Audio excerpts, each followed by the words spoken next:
어, 여러분 반갑습니다. 지난 시간에 했던 내용을 다시 이어서 한번 보도록 하겠습니다. 지난 시간에 했던 내용 중에서 중요한 내용은 다음과 같다라고 보시면 되겠습니다. 그 질병의 그 예방 활동에서 중요한 부분은 다음과 같은 내용이 되겠습니다.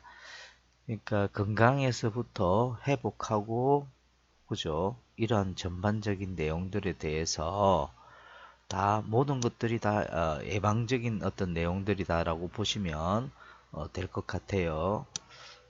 그래서 그 여기 일단 보시게 되면 건강에서부터 회복, 불구, 사망에 이르기까지 건강을 정진시키고 질병을 막으며 이거 여기 보시면 정전시키고 질병을 막으며까지가 전 시간에도 이야기했다시피 1차 예방에 대한 내용입니다.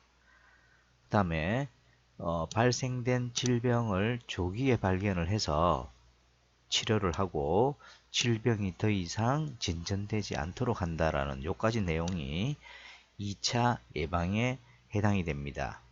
마지막에 그 잔재 결과는 재활 활동을 통해서 사회 복귀시킨다라는 그 내용은 우리 3차 예방에 해당이 된다라는 것이 되겠죠. 그래서 우리가 리벨과 클락이라는 이 학자가 질병을 종합적이고 포괄적으로 관리하기 위해서 우리가 적극적 예방 활동을 세 가지 차원으로 우리가 나눌 수 있다라고 이야기를 했었죠. 그것이 바로 1차 예방, 2차 예방, 3차 예방 이렇게 해당이 된다라는 것이 되겠습니다. 그래서 그 내용을 조금 더 우리가 자세하게 한번 살펴보게 되면은 이런 어떤 내용들이 되겠죠. 그래서 여기 보시면 1차 예방, 그죠? 2차 예방, 그 다음에 3차 예방 이렇게 여러분들 보실 수가 있는데 우리가 흔히 알고 있는 예방이라고 하면은 첫 번째 진정한 의미에 있어서 예방은 뭐죠? 바로 1차 예방입니다. 그러니까 질병이 발생되지 않도록 하는 그러한 예방 방법이 바로 1차 예방이 되겠죠. 그래서 이것을 우리가 다른 형태로 공중보건학적인 어떤 접근 방법이다. 이렇게 이야기를 하고요. 그 다음에 이 내용을 조금 더 내용 살펴보게 되면은 질병이라든지 건강과 관련된 문제가 발생되기 전에 예방하자라는 것이죠. 만약에 발생이 되더라도 그 정도를 약하게 하는 그런 예방을 공중보건학적인 접근 방법, 즉 1차 예방이라는 것입니다. 그 내용들을 살펴보게 되면은 예방접종이라든지 보건교육, 건강정진 같은 아직 질병에 노출되어 있지 않는, 질병에 이완되어 있지 않는 건강한 개인에게 적용이 되는 그런 형태라고 보시면 되겠습니다. 그 다음에 이제 2차 예방에 대한 내용입니다. 그래서 어떻게 하면 효율적으로 치료를 할 것인가, 더 이상 해당되는 질병이 진전되지 않도록, 즉 임상의학적인 어떤 접근 방법이다 이렇게 우리가 이야기를 할 수가 있겠죠. 그래서 그 내용을 잠시 살펴보게 되면은 병을 조기에 발견을 해서 치료를 하죠. 그래서 더 이상 병이 진전되지 않도록 하는 그런 예방법이 2차 예방입니다. 그래서 한마디로 더 이상 중증으로 가지 않도록 하는 그런 예방 방법이 2차 예방에 속한다 이렇게 보시면 되겠고요. 그 다음에 3차 예방, 재활이라든지 사회 복귀할 수 있는 그런 예방에 대한 부분인데요. 여기에 보시면 재활의학적인 어떤 접근 방법이 바로 3차 예방이라는 겁니다. 그래서 질병에 의한 신체, 정신적 손상을 최대한도로 예방을 해서 불구가 되지 않도록 하고 또한 재활을 통해서 사회 복귀를 할 수 있도록 하는 어떤 의학적 재활과 노력의 단계가 바로 3차 예방이다. 그래서 이 내용은 굉장히 중요하다라고 보시면 되겠습니다.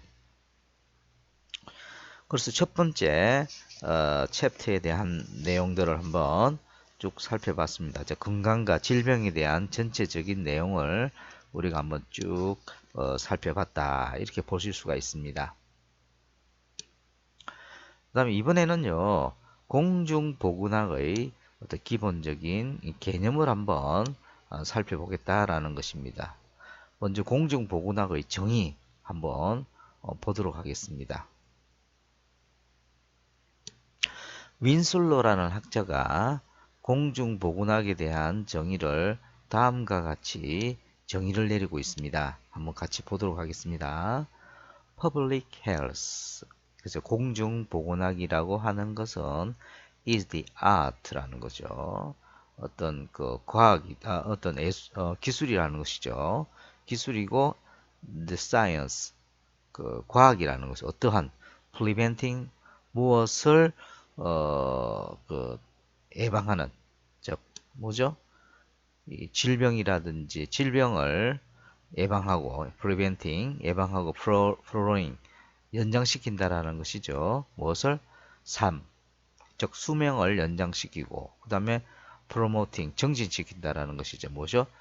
육체적, 즉 신체적, 정신적 효율성을 정대시키는, 그죠? 정대시키는 그러한 학문이라는 것이죠. 그래서 through 뭘 통해서 어떠한 행위를 통해서, 즉 조직 organized 조직화된, 그죠? 이게 조직화된 조직적인 지역사회의 노력을 통해서 이루어낼 수 있는 그런 학문이다라는 것입니다. 즉 공중보건학의 정의를 반드시 꼭 좀 외워주시기를 부탁드립니다.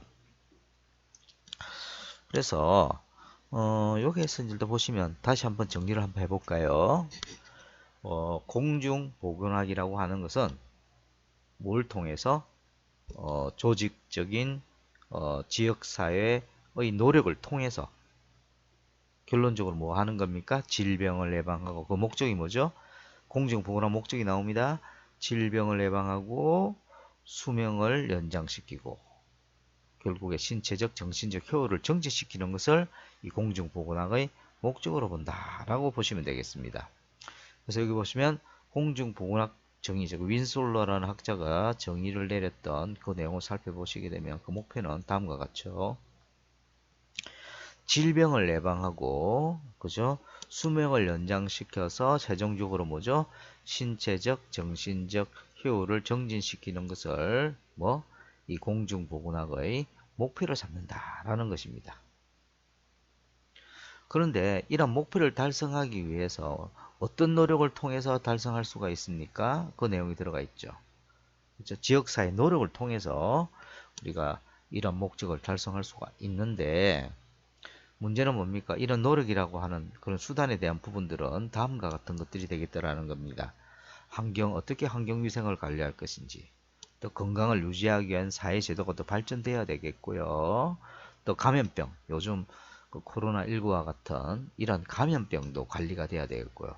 또한 개인 위생에 관련된 보건교육이라든지 의료 및 간호 서비스가 좀 조직화되는 이러한 지역사회 노력을 통해서, 그죠? 우리가 공중보건학을 이루어낼 수 있다라는 그런 내용이 되겠습니다.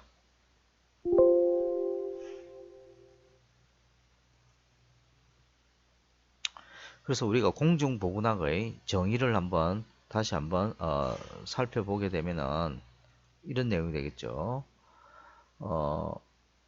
그 조직적인 지역사회 노력을 통해서, 그죠? 첫 번째 그 목표가 있죠. 질병을 예방하고 수명을 연장시키고, 마지막 뭐죠? 신체적, 정신적 효율을 정진시키는 것이 바로 공중보건학의 그 목표라고 보시면 되겠습니다. 따라서 이 공중보건학의 대상이 되는 것이 일반 개개인이 아니라는 것이죠. 개인이 아니라 바로 지역사회다. 그것이 중요하죠. 공중보건학의 그 대상이 누가 된다? 일반 개인이 아니라 지역사회가 된다는 거죠. 지역 주민들이 된다는 것입니다. 그것이 중요한 내용이 되겠습니다. 그래서 단순히 우리가 질병만 예방하는 것이 아니라 아까도 이야기했지만 수명을 연장시키고 그 다음에 신체적, 정신적 효율을 증진시키는 것이 우리 공중보건학의 목적이라고 이야기를 합니다. 따라서 이러한 신체적, 정신적 효율을 증진시킴으로 해서 결론적으로 뭡니까?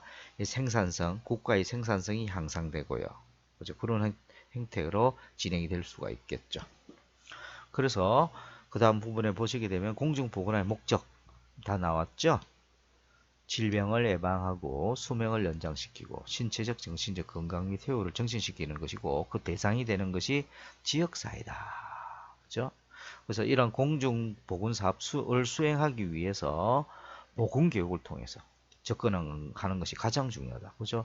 그래서 어쨌든지 이런 공중보건사업이 제대로 수행이 되려면 가장 중요한 게 뭐냐면 이 보건교육이라는 겁니다. 그래서 다음에 또 나오겠지만 그래서 우리가 어떤 공중보건과 관련된 사업을 시작하잖아요. 그러면 가장 중요한 세 가지, 이거 중요합니다. 가장 중요한 세 가지가 뭐냐? 바로 세 가지입니다. 어떤 사업을 하기 위해서 행정이 뒷받침이 돼야 되겠죠.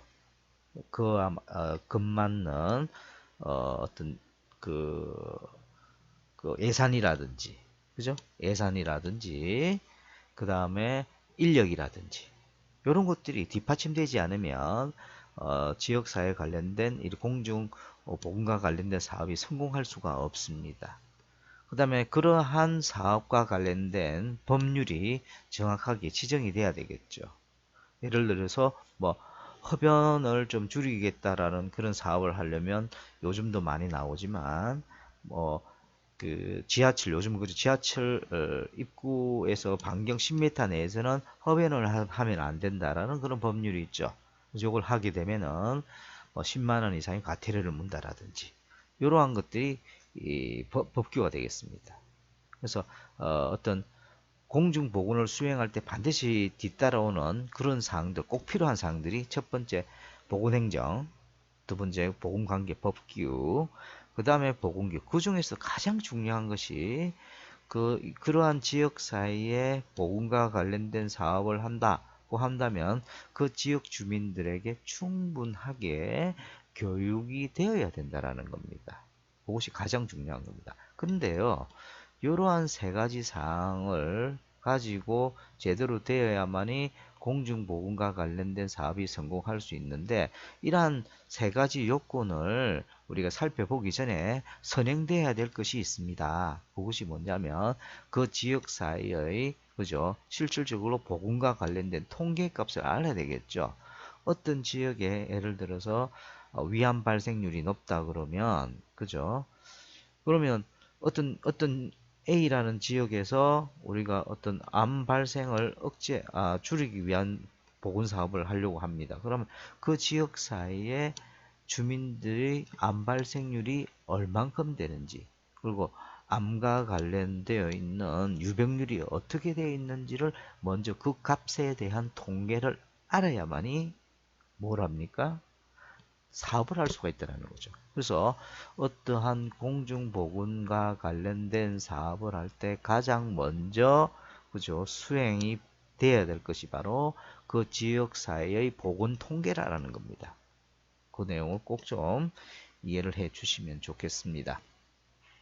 그럼 우리가 흔히 알고 있는 의학이라는 거하고 공중보건의 차이는 뭐냐? 의학이라고 하는 것은 결국은 뭡니까? 개인의 질병을 치료할 목적으로 나온 학문이고요. 공중보건학은 이전에도 계속 설명하지만 지역사회 집단 주민의 질병을 예방하기 위해서 나온 그런 학문이다라고 보시면 되겠습니다. 그럼 이런 공중보건학과 관련된 학문이 어떤 학문들이 있는지 한번 살펴보도록 하겠습니다. 먼저 위생학이라는 것이 있죠. 위생학. 그죠? 위생학이라는 것은 실질적으로 보면 개인 건강을 중심으로 해서 나온 그런 학문이 위생학입니다. 그래서 프랑스 혁명이라든지 영국 산업혁명 이후에 이제 공중을 대상으로 하는 공중보건학으로 우리가 발전하게 됐죠. 한마디로 여기 있는 위생학과 공중위생학은요, 결국 무엇을 중점으로 두고 있느냐면 환경 위생을 중점으로 둔 어떤 질병 관리와 관련된 어떤 학문이 여기 있는 위생학입니다. 그죠? 그리고 이 공중이라는 것은 위생학이라는 것은 개인 건강을 중심으로 했다고 보시면 되겠고, 공중이라고 하는 것은 지역 주민들, 지역 사회를 중심으로 했다라는 그 차이가, 그 대상의 차이가 있다라고만 여러분들 보시면 되겠습니다. 그래서 위생학이라든지 공중위생학 같은 경우는 개인과 환경의 관계를 규명을 해서 환경을 그 환경 위생을 굉장히 중요시한다고 했었죠.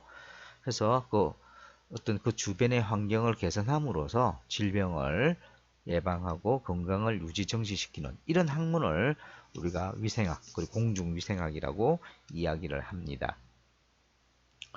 그 다음에 우리가 예방의학이라는 것이 있는데, 예방의학이라고 하는 것은 개인을 대상으로 질병을 예방하고 좀 더 악화되지 않도록 하기 위해서 사용되어지는 그런 목적으로서 나온 그런 학문이 바로 예방의학입니다. 그래서 치료의학에 대응되는 그런 개념이다 라고 보시면 되겠습니다. 그래서 여기 보시면 예방의학과 공중보건을 비교한 부분이 있습니다. 이것도 여러분들 한번 잘 살펴봐 주시기를 바랍니다. 그래서 예방의학의 목적은 예방의학이나 사실 공중보건의 그 목적은 같죠. 질병을 예방하고 수명을 연장시키고 최종적으로 육체적, 정신적 건강과 능률을 향상시키는 데 그 목적이 있는데 그 대상이 벌써 틀립니다.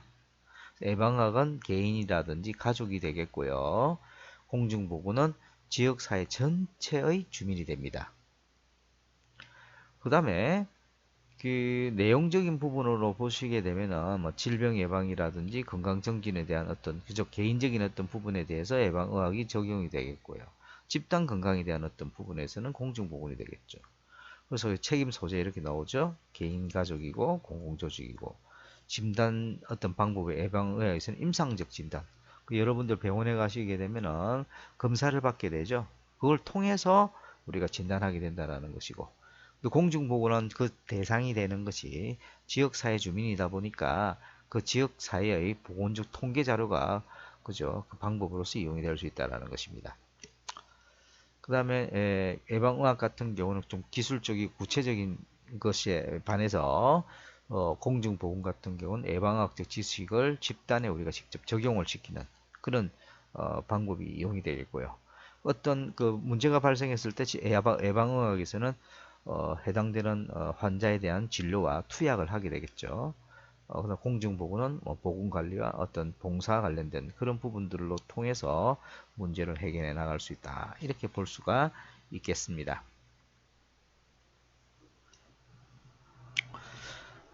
우리 공중보건학의 어떤 발전 과정을 한번 살펴보도록 하겠습니다. 보시면은 기본적으로 이 공중보건학의 발전 단계를 보면 다음과 같이 5개의 단계로서 이루어져 있습니다. 그래서 꼭 이것이 학문적으로 그 절대적인 어떤 구분은 아니다라는 거 여러분들이 이해해 주시고요. 그래서 고대기, 중세기, 여명기, 확립기, 발전기 이렇게 5개의 단계로서 이루어져 있다라고 보시면 되겠습니다. 그래서 여기 보시면 중요한 내용들이 몇 가지가 있는데요. 같이 한번 보도록 그렇게 하겠습니다. 18세기 산업혁명 이후에 많은 형태가 농경사회에서 우리가 산업사회로 변화를 하게 되었죠. 그 과정에서 해당되는 그 지역이 어떻게 도시화되고 그 도시에 또 많은 사람들이 집중화됨으로 해서 어떤 문제가 발생했느냐면 그 사람들이 비위생적인 어떤 생활로 인해서 감염병이 많이 발생하게 되었다라는 것이죠. 이러한 부분 때문에 이러한 감염병을 억제하기 위해서 공중보건학 학문이 많이 체계화되었다. 이렇게 여러분들 보실 수가 있겠습니다. 그래서 18세기 산업혁명 이후에 실질적으로 공중보건학 학문이 체계화되었다라고 여러분들이 이해를